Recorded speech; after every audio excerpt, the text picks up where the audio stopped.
I'm going to start with pinching. That's the first way that I'm going to show you to make things out of clay. So I'm rolling my clay into a ball. You can do this on your board. You can do it between your hands, whatever works for you. Make a round ball of clay. And then I'm going to take my round ball of clay. I'm going to take my thumb. I'm going to poke it down in there, not all the way through, but stick it in, and I'm going to pinch. And if I pinch around in a circle, this gives me a nice little bowl shape. All right, so I'm starting at the bottom, and I'm pinching around in a circle, and I'm working my way up. So you can pinch to make bowl shapes, or any type of a round shape. That's one way. Pinching, you can also pinch parts of the clay. Like if I were making a little animal and I wanted this to be its ears, and I wanted this to be its nose, I could pinch that too. So pinching is one way to build with clay, all right? But I'm just making a bowl, so I'm gonna smooth that all back down. All right, but pinching, first and easiest way. Of course, anytime you do this, and smooth the edges to make it look nice when you're done. All right, second technique is going to be with coils. So coils, kind of like making little snakes out of the clay, and then you build with them. So the difference with this and the modeling clay that we worked with last time is that you've got to attach things together when you're working with this real clay. So I'm going to start by making one more coil here. So I'm rolling it on my board. By the way, your clay always needs to stay on your board so it doesn't stick to the table. It should always be either in your hands or on your board.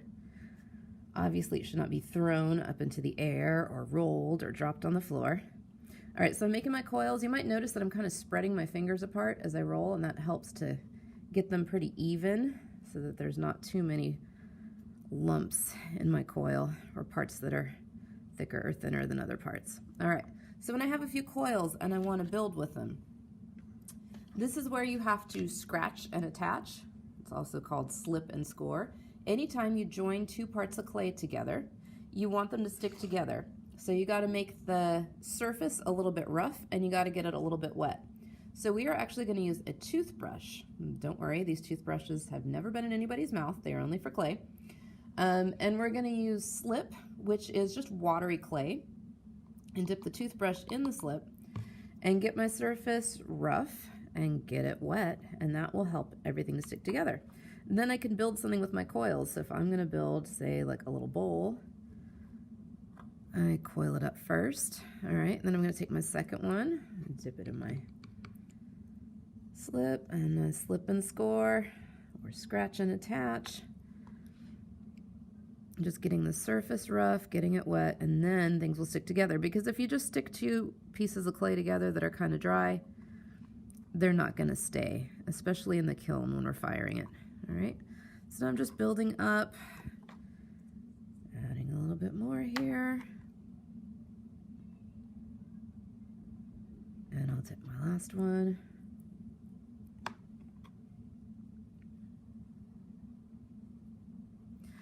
Okay, so I've got my bowl here.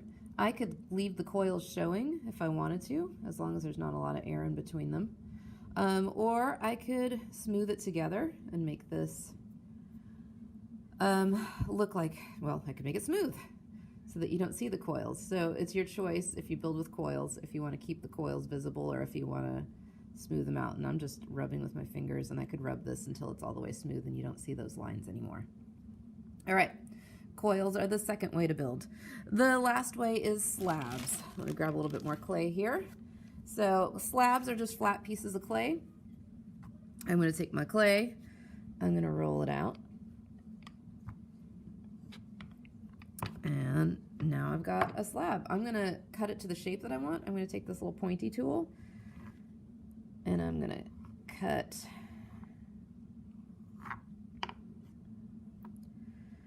all right. Now if I take this slab and I take some other slabs that I've already made, I can join them together to build with them, and I'm going to make just like a little box.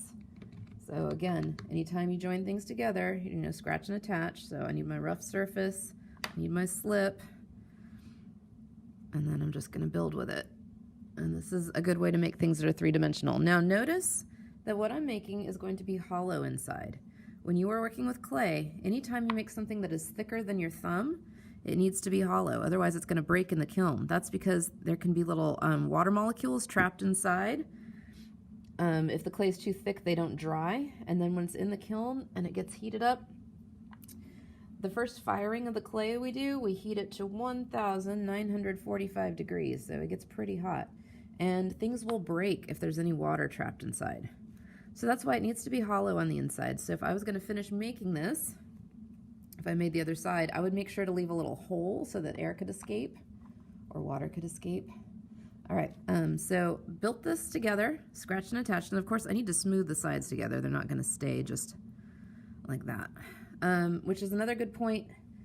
The last step should always be to smooth any rough edges, because the clay is really soft and mushy right now, but when it comes out of the kiln, it's going to be very hard. So if you have any sharp parts sticking out, they're going to be, well, they're going to be extra sharp. They're not going to be soft anymore after they come out of the kiln. All right, so I'm just using my finger here. We have lots of clay tools that you'll have on your table. You can use those to join parts together. But there we go.